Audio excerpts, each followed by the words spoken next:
chairs here. And thank you all for coming this afternoon. Thank you very much.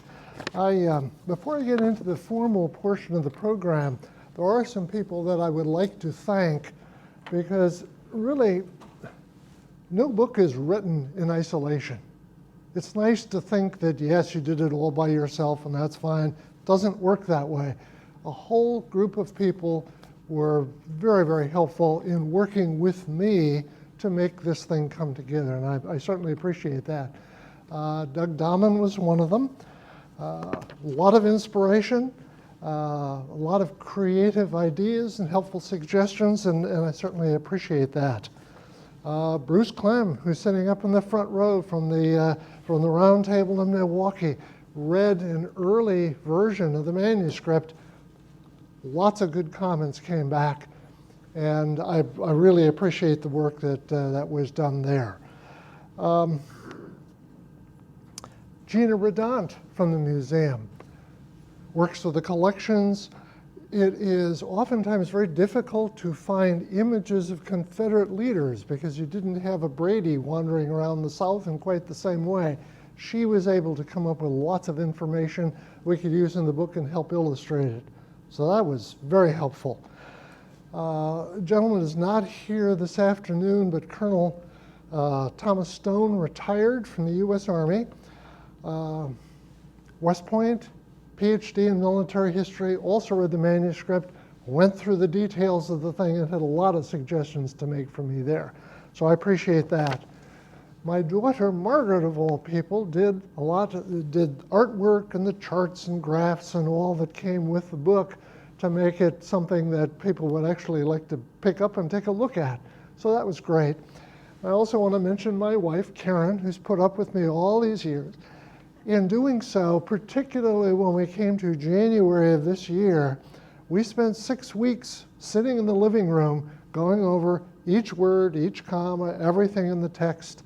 So she is my chief editor and did all of that work with me. And again, for weeks that went on to get this right. So this book really is a group effort, and this is what it's all about, is this group effort. So this afternoon, let's take a look at the book itself. And I'm going to take you back about 2,000 plus years to one of my favorite historians, Polybius, who wrote about the wars between Rome and Carthage. And he talked about how do you write military history. And he said there are a couple of ways of doing this. One is what is called episodic history. We're going to look at a single battle or a single incident, and we're going to really drill down and look at that in detail. He said there's a problem with that, and the problem is that it's like looking at a human arm. How can you tell what the entire human being is all about just by looking at one piece of it? So what you really need to do is to look at what he called universal history, which is asking the question, why did somebody win the war? How did they do this? And you look at campaigns, the entire campaign or the entire war, and try and go through the details of that. So this is what I was trying to do in this book, is really look at why this was turning out. In doing so, I picked 1862 in the West. The North had not yet amassed such large advantages that it would have in 1863 to 1865. And so there were 9 battles, 9 engagements that occurred.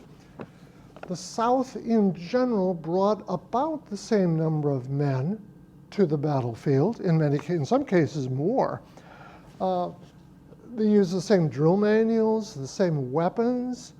In many cases, the generals, some of the generals had been at West Point, many of them fought in the Mexican War, many of them were given promotions because of their bravery during the Mexican War. So all of these things were similar in terms of the background that these people brought to the conflict.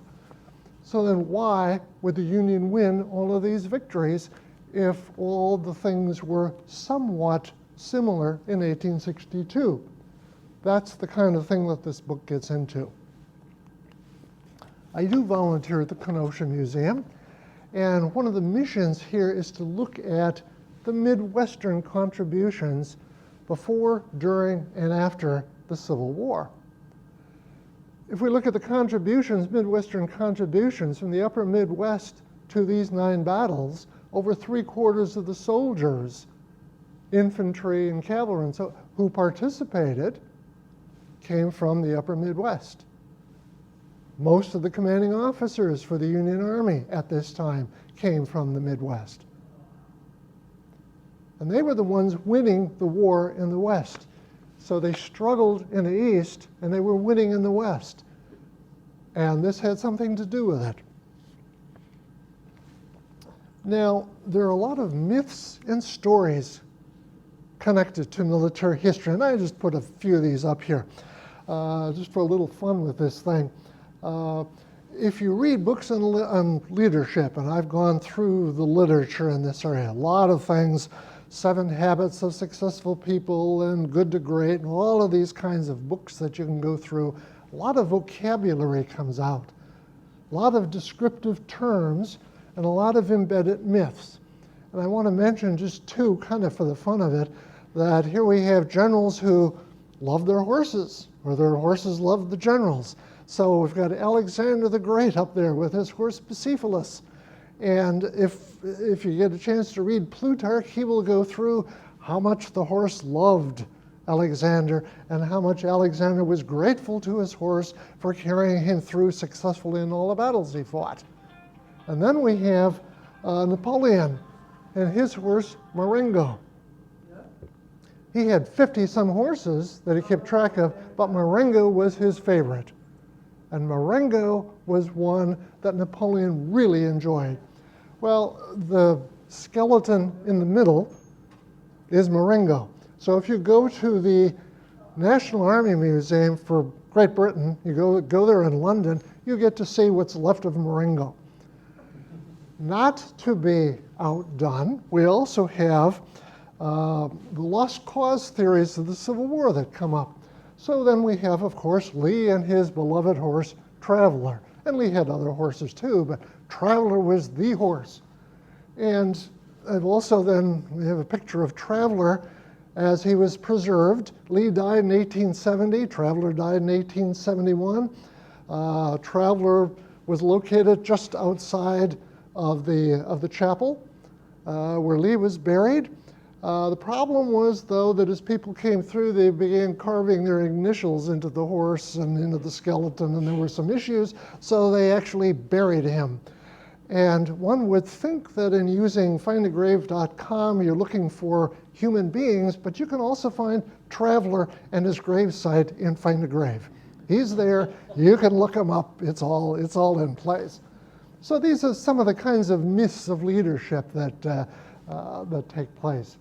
Not to be outdone, on the left we have Old Baldy, which is George Gordon Meade's horse from Gettysburg. And the horse head was preserved. You could go to Philadelphia for years to the Grand Army Museum and you could see Old Baldy.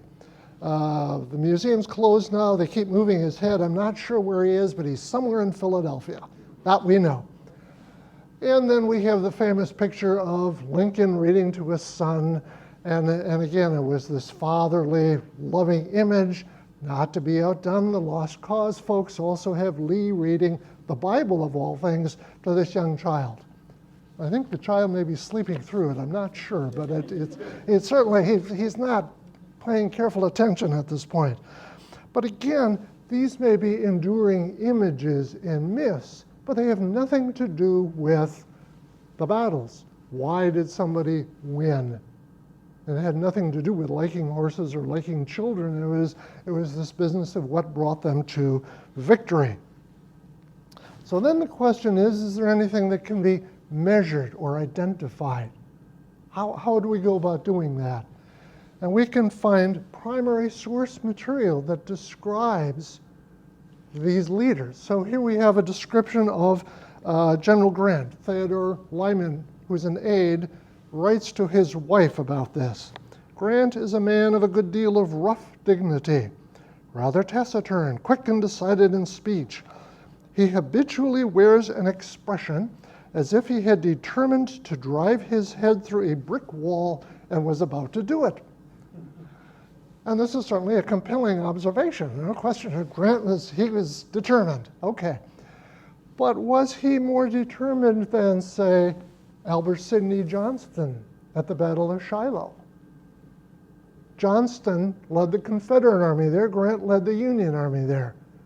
Well, what about Johnston? Was he not determined? And at one point he was quoted when one of his subordinates said, yeah, maybe we shouldn't fight this battle. Let's pull back. And here's Albert Sidney Johnston saying, I would fight them if they were 1,000,000. So there's no question about the fact that Johnston was also determined. Well, how do we quantify that? Do we say that Grant gets an 8 for determination and Johnston only gets a 7.5 because he died early? Well, you can't do that. So a lot of these myths and stories really have to be dismissed. They have to be eliminated. And this is what this book attempts to do. Here we are in 1862, and here are some of the generals who led armies in 1862. If we put this up in front of a standard high school class and said, who are these people? Or standard college history class and said, who are these people? There'd be a lot of questions. Some would know a few and some wouldn't know any. But if we take a look at this, we have in the top left Confederate officer by the name of Kirby Smith, who won the Battle of Richmond, Kentucky. Then he went off west of the Mississippi River in what became known as the Trans-Mississippi. And unless you're a Trans-Mississippi Civil War buff, you don't hear much about this fellow. He sort of disappears. Next to him is my favorite unknown general, James G. Blunt. And he fought and won the Battle of Prairie Grove in Arkansas in 1862. And the number of reasons you think, well, who is this fellow and what did he won the battle? There's no question about it.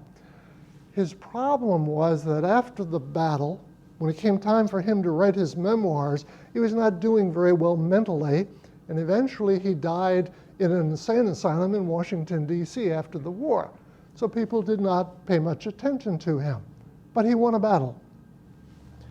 Next to him, we've got Samuel Curtis. He won a battle. It was the Battle of Pea Ridge, also in Arkansas. He led an army over 200 miles, won this battle. He was outnumbered by the Confederates, and he did very well. This was the only major battle in which he was involved. There were some other things west of the Mississippi, but again, not a whole lot of people know much about Curtis, but he was a winner. The bottom three represent losers, but they also led armies. We have William Nelson. William Nelson today probably would be a great football player. He weighed in at over 300 pounds, and he could be somebody's linebacker, offensive tackle, or some sort of thing. He led an army, lost the Battle of Richmond, Kentucky. Next to him, Thomas Hindman. He lost a battle also. After he lost the battle at Prairie Grove, he headed east and helped Bragg lose some of his contests around Chattanooga and Chickamauga at that time. So Hindman did not have a particularly good record. And then finally, we have another one of my favorites, and again, almost nobody knows who this fellow is, George B. Crittenden, Confederate general, commanded an army and lost the Battle of Mill Springs.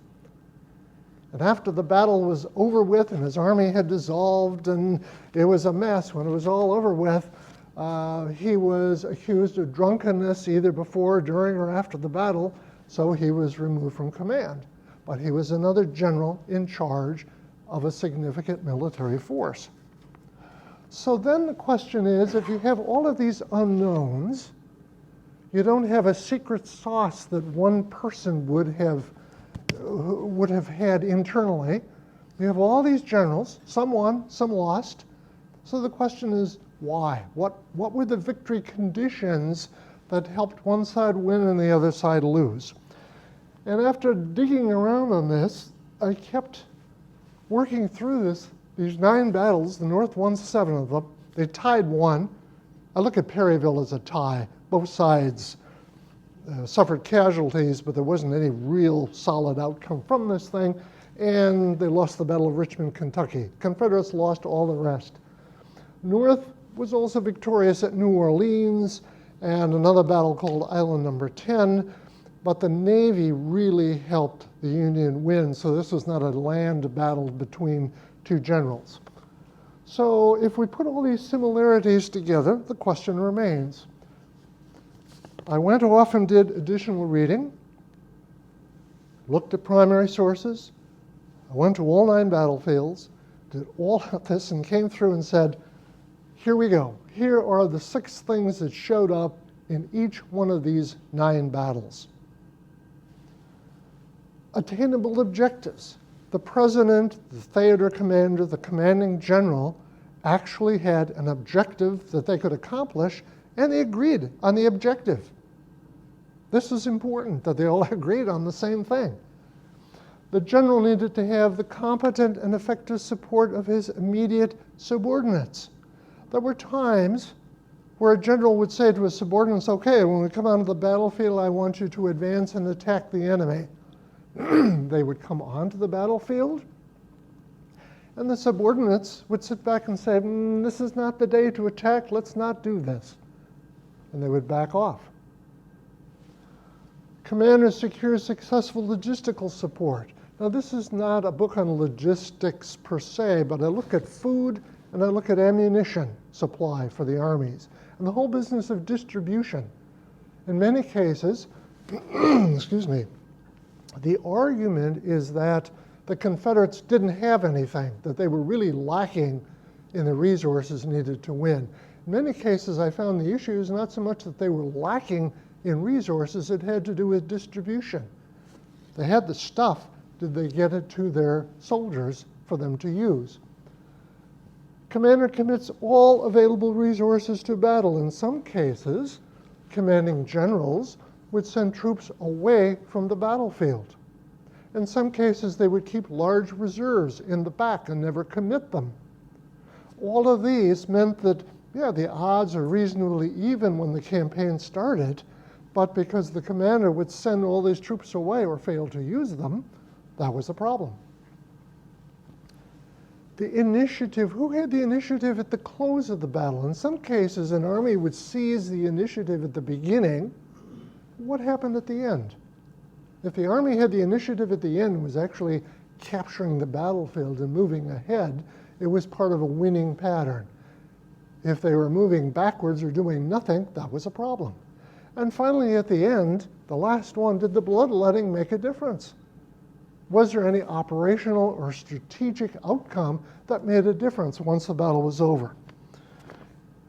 And so my sense here was that these 6 elements, if you set them down as a kind of a template on any Civil War battlefield, you get some sense of why the victory or the loss turned out the way it did. After I had gone through all of this, it was pointed out forcefully to me that I should look at the Army manuals because they have a piece out there called The Principles of War, and it shows up in Army manuals from 1949 to 2022. And many of the things they talk about are the things that I discovered the hard way by plowing through all the data. So there's just a lot of agreement as far as where this is all supposed to go. So the 9 engagements, what common elements? Here they are. And this forms the thesis for the book. Each chapter then has an introduction to the battle. It has a description of the battle. And then finally, at the end, it takes these 6 items and sets them down as a kind of template on the battle to say, all right, how did this play a role in the outcome of the battle? So that's what these 9 case studies attempt to do. And I thought what I'd do this afternoon is walk you through one of those case studies so that you can see how this all hangs together. I'm going to be looking at battles for Fort Henry and Fort Donelson. In early 1862, the Confederates drew a red line basically across Kentucky and Tennessee from the Mississippi River on the left, from Columbus, Kentucky to Fort Henry and Fort Donelson, to Bowling Green in the center of Kentucky, and finally to the mountains in the eastern part of the state. That was their defensive line. Albert Sidney Johnston was the overall theater commander. Along the way, there were two Union offensives, one headed towards Mill Springs in the east, and the other towards Fort Henry and Donelson, which is the one we'll talk about. So if we take a look at the campaign for Forts Henry and Donelson, it's very straightforward. Grant and Flag Officer Andrew Hull Foote together went to Halleck and said, you know, if we sailed south on the Tennessee River, we could do a combined arms attack on Fort Henry, we'd take it, this would be great. We could go over to Fort Donelson and do the same thing. Halleck at first was very reluctant to do anything at all. Eventually, he changed his mind, and there's several reasons why he did it, but he said, fine, go ahead and do it. So February 6th, we have 7 Union gunboats showed up in front of Fort Henry. The waters were rising. The fort they had designed it so it was actually, many of the guns were underwater at this time. They couldn't use them. That was a problem. So the gunboats came in, Fort Henry surrendered. Grant was all set to go off to Fort Donelson. So this was the beginning of this campaign. February 6th, very straightforward. Then we have Grant looking across country towards Fort Donelson, about 12 miles away. They sent the gunboats north on the Tennessee, east on the Ohio River, and south on the Cumberland River to the fort. And the idea was, we'll do the same thing all over again. We'll bring in the gunboats, we will win. They brought in the gunboats and they lost. The gunboats were shot to pieces, they retreated. But Grant, in the meantime, had marched. He divided his force. You can see he divided his force, sent them on 2 different roads. He had about 15,000 men. The Confederates in Fort Donelson at this time had about 17,000. The Confederates did not move out of Fort Donelson. They waited for the Union to show up. Now we move to the next stage. What were they doing on Valentine's Day? Well, this is where the Union fleet got shot to pieces, but at this time, you can see from the blue lines, the Union Army had pretty much locked the fort into position. The Confederates were stuck. There they were. The commander of the Confederate force, a fellow by the name of Floyd, John Buchanan Floyd, is a former Secretary of War, almost no military experience, had been placed in charge with the Confederates. His second in command, Gideon Pillow, had a background as a lawyer. And Pillow said, let me take my troops, and I'll take the troops from Buckner, Simon Bolivar Buckner. I'll take our troops, and I will break through McClernand's lines, and I will be able to get our army out of here, and we can go to Nashville, and we'll be safe there. Floyd, not knowing any better one way or the other, said, okay, go ahead and do this. So on the 15th of the month, Gideon Pillow led an attack out of Fort Donelson.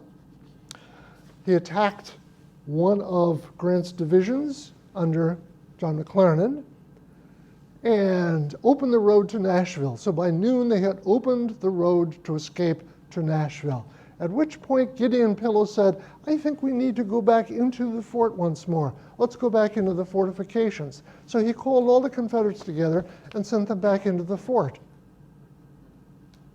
Grant, U.S. Grant, who was in charge of the Union Army, had not been on the battlefield early that morning. He had been off talking to Flag Officer Foote, who had been wounded earlier.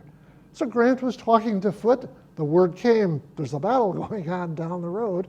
Grant got on his horse, showed up, and said, we need to rearm our soldiers, pick up ammunition. Everybody needs to go in for the attack together. And they did. They pushed the Confederates back into the fortification. And that night, there the Confederates were, and they said, well, what are we supposed to do here? And finally, the decision was made, we better surrender. We can't get out of here. We need to surrender. Floyd and Pillow both said, you know, there's a problem here because We might be hung as traitors or we might be shot as traitors. We need to leave. So we're going to change the command here. So Floyd turned his command over to Pillow. Pillow turned his command over to Simon Bolivar Buckner. Floyd and Pillow left town immediately. They were gone. And Simon Bolivar Buckner, early the next day, sent a message to Grant saying, okay, let's negotiate, let's see what we can do here. That's where Grant sent his famous message in, no terms but unconditional surrender will be accepted. I propose to move upon your works immediately. And Buckner said, well, that's not very nice, but we'll surrender. We will surrender. So they did. Over 13,000 soldiers who were surviving surrendered at that time to Grant. So if we look at this, then from the purely, this is what happened, this is what happened. Now, if we bring the 6 victory conditions that I talked about earlier into play, the standard explanation of what was going on here can be enriched somewhat as a result. Here we have a contemporary map of Fort Donelson. We can see the town of Dover just south of that. The red lines show where the Confederates came out and attacked McClernand's forces. You notice that there are some roads there. Confederates came out and marched on some roads to attack the Union lines. I just wanted to point that out because we'll come back to that in just a minute. So then the question is, what about a clear, attainable objective? Grant had that objective. Lincoln had ordered the troops forward. His theater commander, Henry Halleck, said, go for it. Grant knew what he had to do, is take Fort Henry, take Fort Donelson. That was clear, and he had enough troops to do it. Let's take a look at the objectives for General Floyd. He had 2 competing objectives. First of all, on February 8, when they were thinking about who should command at Fort Donelson, and there were any number of commanders they could have sent, but they sent Floyd. He sent a telegram to Johnson saying, the defenses here amount to nothing. I wish, if possible, you, as the theater commander, would come down here. Tell us what to do. Albert Sidney Johnston never responded to that. After the battle, Johnston sent a telegram to Jeff Davis when it was all over with. And he said, I determined to fight for Nashville, city of Nashville that was east and south of Fort Donelson. I determined to fight for Nashville at Donelson, and I gave the best part of my army to do it. So here's Johnston saying, I wanted to fight for this place. But then he sent a telegram a little earlier, it was the 14th, to Floyd. And here's what he wrote. He said, if you lose the fort, bring your troops to Nashville if possible. So he gave Floyd there's 2 entirely different things. One is hold the fort, fight it out. And the other was leave, get out of there, save the army. And of course, Floyd did neither one of those things. He sat there and was captured. So that was a problem in terms of the objective. Now let's take a look at the support of the subordinates. Grant had 3 of them, Charles Smith, John McClernand, and Lew Wallace. All 3 of them at this time did what Grant was ordering them to do. In fact, while the battle was going on and Grant wasn't there, Lew Wallace actually sent reinforcements over to McClernand to help out. So these fellows worked together. What about Floyd's folks? We have Gideon Pillow, and then we have Simon Bolivar Buckner. The 2 of them had been feuding since the Mexican War. During the Mexican War, Pillow began writing articles suggesting that the U.S. commander of the army in Mexico was an idiot, that he didn't like him, that he thought that he could have won the war much more effectively than the fellow who was in charge. Buckner objected to that. He wrote a series of articles saying, no, Pillow's all wrong. So you have these fellows feuding with you. They hated each other. Afterwards, Pillow was thinking about running for the U.S. Senate, and he began gathering resources and people and all of this. Buckner began writing some articles for the newspapers to say, this fellow should not be elected. This is a bad idea. He was terrible in Mexico. He should not be in the Senate at all. And sure enough, Pillow lost the election. So these two were not happy campers. Then we have another fellow who was briefly in command there, Johnson, another Johnson. Nobody paid much attention to him, and he was kind of shuttled aside. Bushrod Johnson was his name. And he had very little to do there. So here were the three major subordinates. Two of them feuded with each other, and the other one was a non-entity. Then we have a very telling statement from John Buchanan Floyd, which I put up on the screen. After the battle was over with, and Jefferson Davis was saying, "What really happened out there, Fort Donelson?" I turned off the machine is what happened over there. Are we back again? Okay. During my absence, Brigadier General Pillow ordered General Buckner to resume his place in the trenches, which means I told him Pillow told him to retreat. We're supposed to attack, and he retreated. What's going on here? This movement was nearly executed before I was aware of it. And furthermore, in the statement, he admits, he says, during my absence, in other words, he wasn't on the battlefield at the time. He wasn't even there. So all this is going on, and it's, oh, now what? What is this?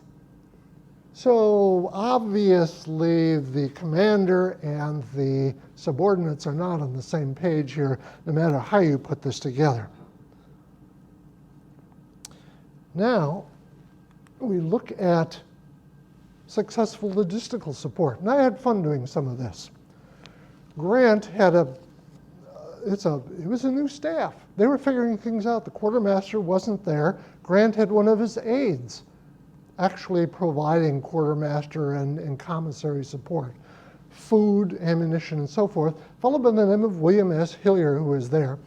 If you look in the Grant papers, Hillier is sending a whole series of orders to regimental commanders saying, here's what you need to do to get your supplies. And I just put a sample up there. Very carefully, this is what you need to do. Grant's chief of staff, Joseph D. Webster, while the battle was going on, Grant appeared and said, we need to pick up arms and ammunition and resupply the troops and all of this.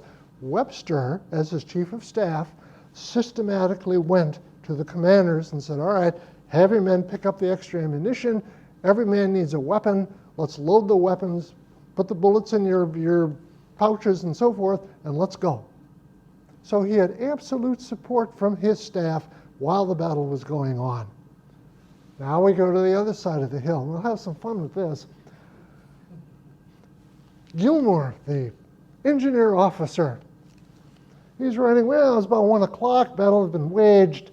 The troops were hungry and fatigued, and their ammunition was falling short.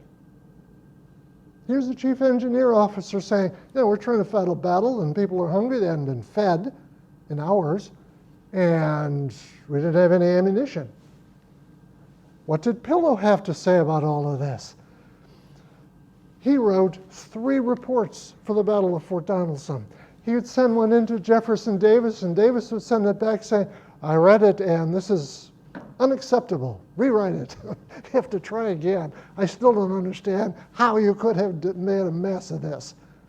So this is one of his reports, and he's saying, well, the last 2 hours we had to carry ammunition in boxes on the heads of troops. There was no road out of Dover. We had no road, we had no wagons, we couldn't do any of this. We were really in trouble out there. What did some of the other officers, some of the other Confederate officers say? Here's a picture of the Dover Inn next to the Cumberland River.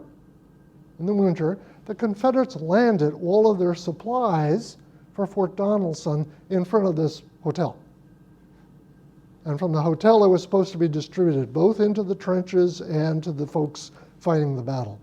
If you go to the battlefield, the Dover Inn's still there. So if we look at this situation, we have the commissary officer in charge of feeding the troops, amongst other things. And he's writing, it may be proper for me to say, I never met General Pillow before February 9. Never met the guy. But he was in charge of feeding the troops. We have to keep in mind the Confederates had occupied Fort Donelson for almost a year in which they had time to prepare all their defenses. And here's this fellow saying, I never met the man.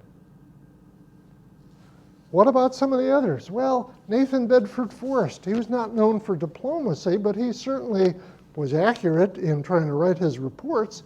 Here's Forrest. The day of the fight, no rations were prepared. Blankets and knapsacks were left behind. No quartermaster, commissary, or ordnance stores. The ordnance stores would be the weapons, ammunition. Nothing was prepared. They just sent the guys out there. And in the middle of the day, many of the men came back into Dover, and they were standing around in the streets, and they weren't doing anything. They were just sort of milling around. And I had to send my own cavalry units back into town to pick up ammunition to distribute it because nothing else was happening. We had a real problem here. Then we go to the other side of the hill, and we say, well, what did Grant have to say about Confederate preparations? Well, the amount of supplies captured here is very large, sufficient probably for the next 20 days that we captured. Of rice, I don't know that we need any more for the rest of the war. You know, we're in pretty good shape here. Enemy had evidently prepared for a long siege. Supply munitions of war was provisions very large. Harness was sent for 30 or 40 teams. I could rig out that number from captured mules and wagons. So here's Grant saying, they had all kinds of stuff. Lots of material. And finally, oops, where am I here? I have one other thing I wanted to put in here. We have a statement that reads as follows from Buckner, Simon Bolivar Buckner. We fought the battle. Oh, let's see here. Let's go to commits all available resources. Grant committed his forces. Floyd kept over 2,000 men out of combat that day. And so, well, how did this work?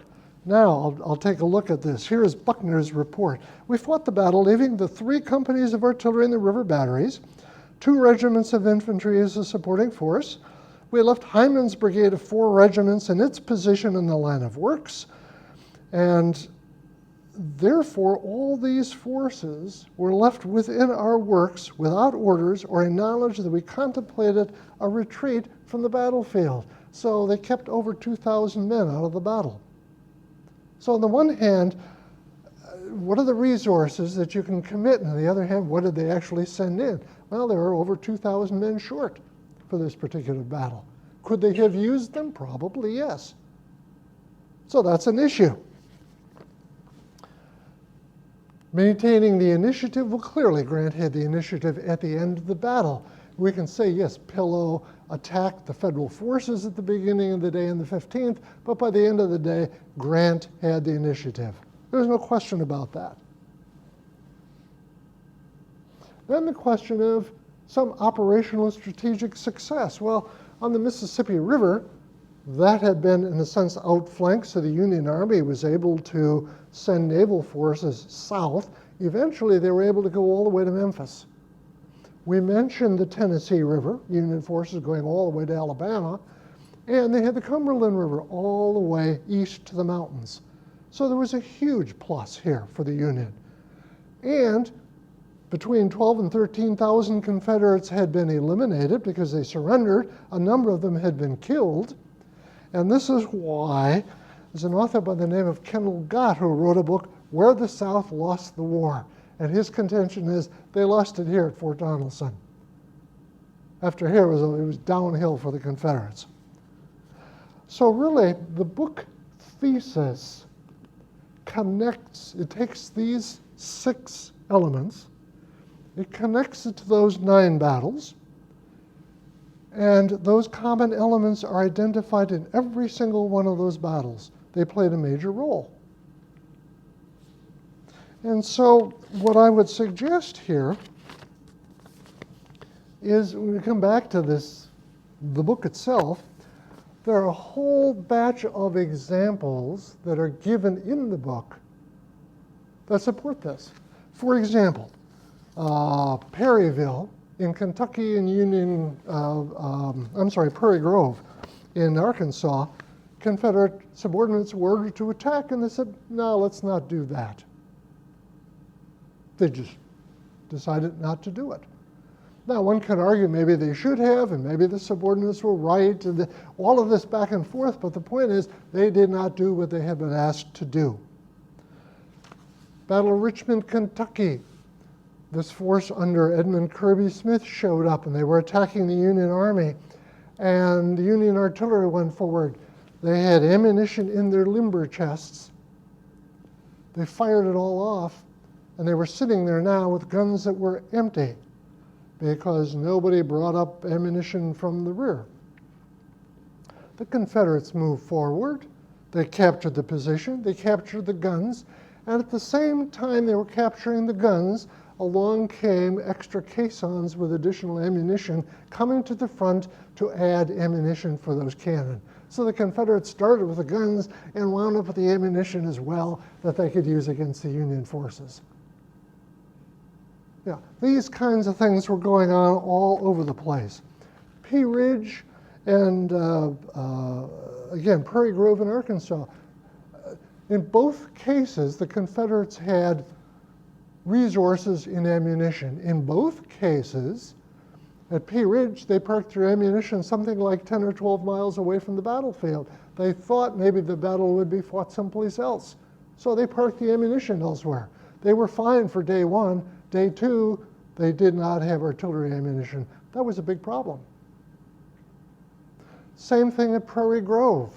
The Confederates in Arkansas were getting ready to attack a Union force at Prairie Grove, but they had parked their ammunition 10, 15 miles away at a place called Hogeye, Arkansas. And Hogeye, Arkansas was not the place where the battle was being fought. So after day 1, the Confederates were out of ammunition and they were done. So for all 9 of these battles, whether on the Union side or the Confederate side, they really struggled to achieve these kinds of victory conditions. In some cases they achieved them, in some cases they failed. And that's what this book is all about. So I would suggest that the serious student of history can be confident in seeing these 6 items show up for all these other battles of the Civil War. East or West, either way, they're there. They are present. They're replicated. Writers of Civil War books, the battle books and the other things that people are reading, they should be challenged, I think, to include expanded commentary about these 6 items. And while I may have failed to include some of these things, maybe there's something else that should be included here. I have no objection to that. Or someone might argue that, well, maybe one of these things is more important than some other item. That's fine. But the point is, I think all of these categories have to be considered, and these topics lend themselves to very interesting speculation and to study and research. So I'll stop there now and open it up for questions. So, thank you.